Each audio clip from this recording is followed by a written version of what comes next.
ನನ್ನ ಹೆಸರು ಕೀರ್ತನ, 10ನೇ ತರಗತಿಯಲ್ಲಿ ಓದುತ್ತಿದ್ದೇನೆ.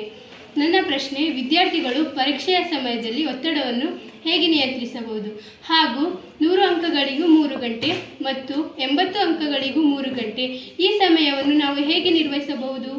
ನನ್ನ ಹೆಸರು ಗುಣಶ್ರೀ, 10ನೇ ತರಗತಿ ಓದುತ್ತಿದ್ದೇನೆ. ನನ್ನ ಪ್ರಶ್ನೆ, ನಾವು ಪರೀಕ್ಷೆಯ ಸಮಯದಲ್ಲಿ ಚೆನ್ನಾಗಿ ಓದಿದ್ದರೂ ಸಹ ಪ್ರಶ್ನೆ ಪತ್ರಿಕೆಯನ್ನು ನೋಡಿದ ತಕ್ಷಣ ಉತ್ತರಗಳನ್ನು ಏಕೆ ಮರೆತು ಹೋಗುತ್ತೇವೆ? ಇದು ನನ್ನ ಹೆಸರು ಮೆಹಕ್, 10ನೇ ತರಗತಿಯಲ್ಲಿ ಓದುತ್ತಿದ್ದೇನೆ. ನನ್ನ ಪ್ರಶ್ನೆ, ಪರೀಕ್ಷೆ ಹತ್ತಿರ ಬಂದಂತೆ ವಿದ್ಯಾರ್ಥಿಗಳು ತಮ್ಮ ಆತ್ಮವಿಶ್ವಾಸವನ್ನು ಏಕೆ ಕಳೆದುಕೊಳ್ಳುತ್ತಾರೆ ಹಾಗೂ ತಮ್ಮ ಆತ್ಮವಿಶ್ವಾಸವನ್ನು ಹೆಚ್ಚಿಸಿಕೊಳ್ಳುವುದು ಹೇಗೆ? Very good very good very good. ಈಗ 2 ಪ್ರಶ್ನೆಗಳು. ಗ್ರೇಸಿ ಪ್ರಶ್ನೆ ಮೊದಲು ಬಂದದ್ದು, ಪರೀಕ್ಷೆಗೆ ಹೋದಾಗ ಯಾಕೆ ಮರೆತು ಹೋಗುತ್ತೆ ಅಂತ. ಓದ್ಕೊಂಡಿರ್ತೀವಿ, ಪರೀಕ್ಷೆಗೆ ಹೋದಾಗ ಯಾಕೆ ಮರೆತು ಹೋಗುತ್ತೆ ಅಂತ. ಇದು ಸಾಮಾನ್ಯವಾಗಿ ಆಗೋದಮ್ಮ. ಒಂದು ಕಲ್ಪನೆ ಮಾಡ್ಕೊ, ಒಂದು ಚಿತ್ರ ನೀನು ಕಣ್ಣು ಮುಂದೆ ಕೊಡ್ತೀನಿ. ನೀನು ಮನೇಲಿದ್ದೀಯಾ, ಫೋನ್ ಬರುತ್ತೆ, ನಿಮ್ಮ ತಂದೆ ಫೋನ್ಗೋ ನಿಮ್ಮ ತಾಯಿ ಫೋನ್ಗೋ ಬರುತ್ತೆ. ಬಂದು ಅಲ್ಲಿ ಕೇಳ್ತಾರೆ ಆ ಕಡೆಯವರು, ಇದು ಗ್ರೇಸಿ ತಂದೆನಾ ಅಂತ ಕೇಳ್ತಾರೆ ಯಾರೊಬ್ಬರು. ಹೌದು ಅಂತಾರೆ ಅವರು. ಗ್ರೇಸಿ ಇದ್ದಾಳ, ಮಾತಾಡಬೇಕು, ನಮ್ಮ ಬಾಸ್ ಮಾತಾಡ್ತಾರೆ ನಿಮ್ಮ ಹತ್ರ ಅಂತಾರೆ. ಯಾವ ಬಾಸು? ಕೊಡಿ ಅವರಿಗೆ ಅಂತ ಹೇಳ್ತಾರೆ. ಗ್ರೇಸಿ, ನೀನು ಫೋನ್ ಕೈಯಲ್ಲಿ ಹಿಡ್ಕೊಂಡಿದ್ಯಮ್ಮ, ಆ ಕಡೆ ನರೇಂದ್ರ ಮೋದಿಯವ್ರ ಧ್ವನಿ ಕೇಳಿಸುತ್ತೆ. ಅಮ್ಮ, ನಾನು ನರೇಂದ್ರ ಮೋದಿ ಮಾತಾಡೋದು, ಭಾರತದ ಪ್ರಧಾನಮಂತ್ರಿ ಮಾತಾಡೋದು, ನೀನು ಭಾಳ ಬುದ್ಧಿವಂತೆ ಅಂತ ಹುಡುಗಿ, ನಿನ್ನ ಹತ್ರ ಮಾತಾಡಬೇಕು ಅಂತ ಅನಿಸುತ್ತೆ. ಏನು ಅನಿಸುತ್ತೆ ನಿನಗೆ? ಆವಾಗ ಒಂದು ಕ್ಷಣಕ್ಕೆ ಎಲ್ಲ ಮರ್ತು ಹೋಗ್ಬಿಡುತ್ತೆ, ಎಲ್ಲ ಮರ್ತು ಹೋಗ್ಬಿಡುತ್ತೆ.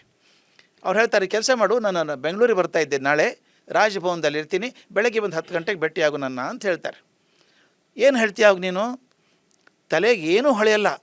ರಾಷ್ಟ್ರದ ಪ್ರಧಾನಮಂತ್ರಿಗಳು ಹೇಳಿ ನನಗೆ 10 ಗಂಟೆಗೆ ರಾಜಭವನಕ್ಕೆ ಬಾ ಅಂದರೆ, ನೋಡ್ತೀನಿ ಸರ್, ವಿಚಾರ ಮಾಡ್ತೀನಿ ಅನ್ನೋಕ್ಕಾಗೋದಲ್ಲ. ಹಾಂ ಸರ್ ಬರ್ತೀನಿ ಸರ್, ಹಾಂ ಸರ್ ಅಂದ್ಬಿಡ್ತೀವಿ ನಾವು.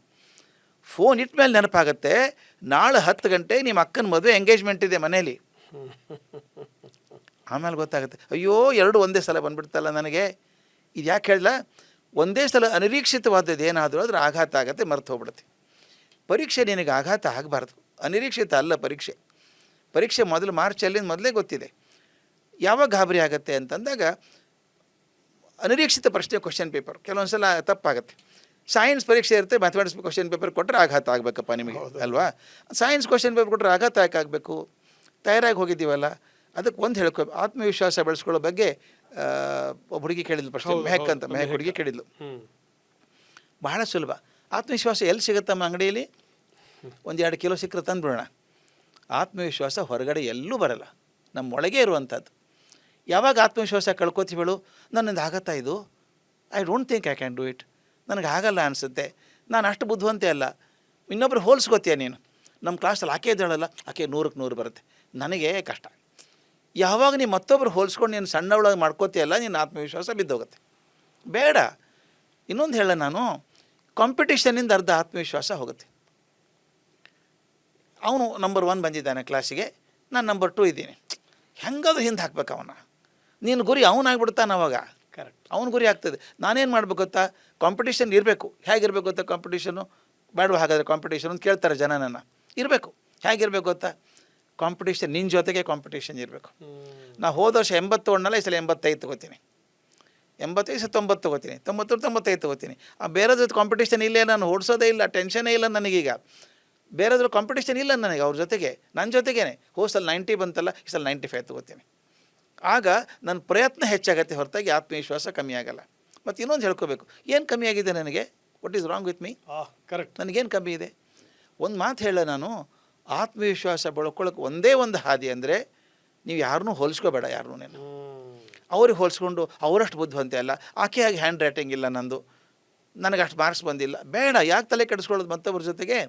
ನಿನ್ನ ಜೊತೆಗೆ ಕಾಂಪಿಟೇಷನ್ ಮಾಡ್ಕೊ, ಎಷ್ಟು ಬಂದು ಅದಕ್ಕೆ ಹೆಚ್ಚಿಗೆ ಮಾಡ್ಕೊ. ಮತ್ತು ಐ ಆಮ್ ಗುಡ್ ಇನಫ್, ನನಗೇನು ತೊಂದರೆ ಇಲ್ಲ. ಕರೆಕ್ಟ್. ಒಂದು ಮಾತು ಹೇಳ್ತಾರೆ, ಕಾರಲ್ಲಿ ಹೋಗೋರು ನೋಡಿ ದುಃಖ ಪಡೋದಕ್ಕಿಂತ ಕಾಲೇ ಇಲ್ದವ್ರು ನೋಡಿ ಸಂತೋಷ ಪಡಬೇಕು.